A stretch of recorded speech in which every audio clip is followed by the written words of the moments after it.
सूर्यदेवाय नमः।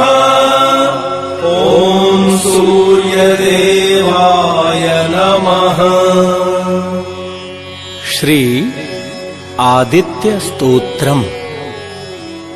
अस्य श्री आदित्य स्तोत्रस्य आङ्गिरस ऋषिः त्रिष्टुपछन्दः सूर्यो देवता।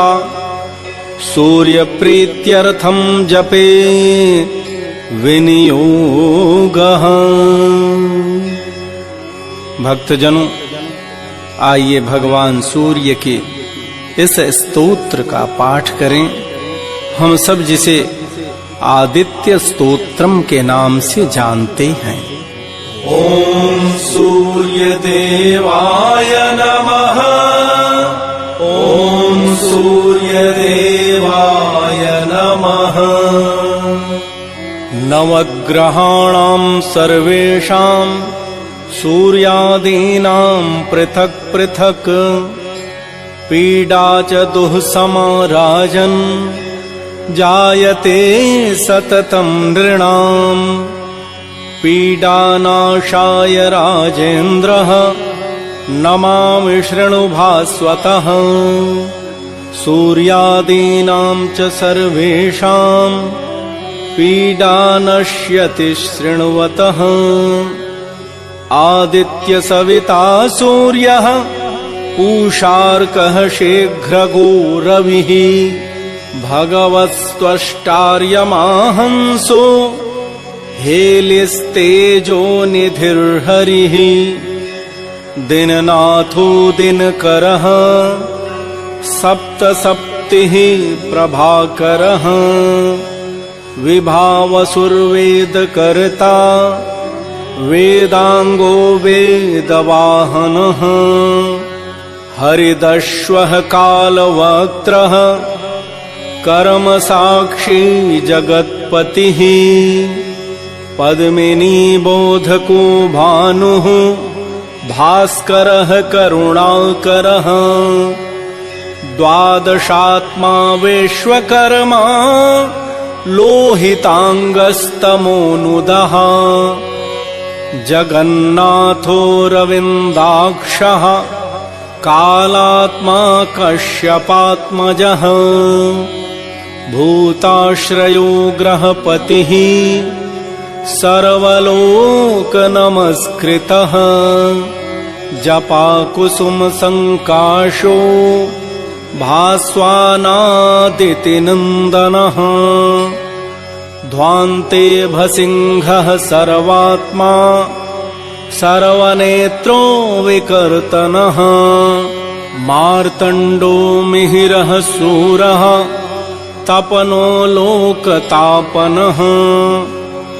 जगत्कर्ता जगत्साक्षी शनैश्चरपिताजयः। सहस्ररश्मिः तरणिर्भगवान् भक्तवत्सलः। विवस्वानादिदेवश्च देवदेवो दिवाकरः। धन्वन्तरिर्व्याधिर्हता दद्रुकुष्ठविनाशनः। चराचरात्मा मैत्रेयो मितो विष्णुर्विकर्तनः। लोकशोकापहर्ता च कमलाकर आत्मभूः। नारायणो महादेवो रुद्रः पुरुष ईश्वरः। जीवात्मा परमात्मा च सूक्ष्मात्मा सर्वतोमुखः। इन्द्रो नलो यमश्चैव नैऋक्तो वरुणो नीलः।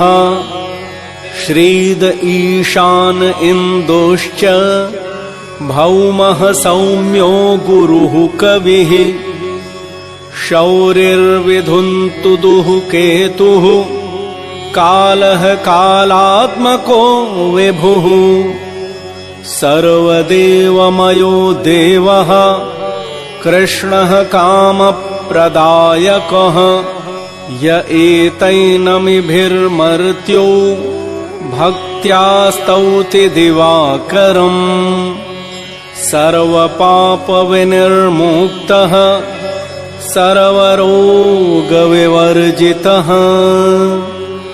पुत्रवान् धनवान् श्रीमान् जायते सनसंशयः रविवारे पठेद्यस्तु नामान्येतानि भास्तवः पीडाशान्तिर्भवेत् तस्य ग्रहाणां च विशेषतः सद्यः सुखमवाप्नोति चायुर्दीर्घं च नीरुजम्।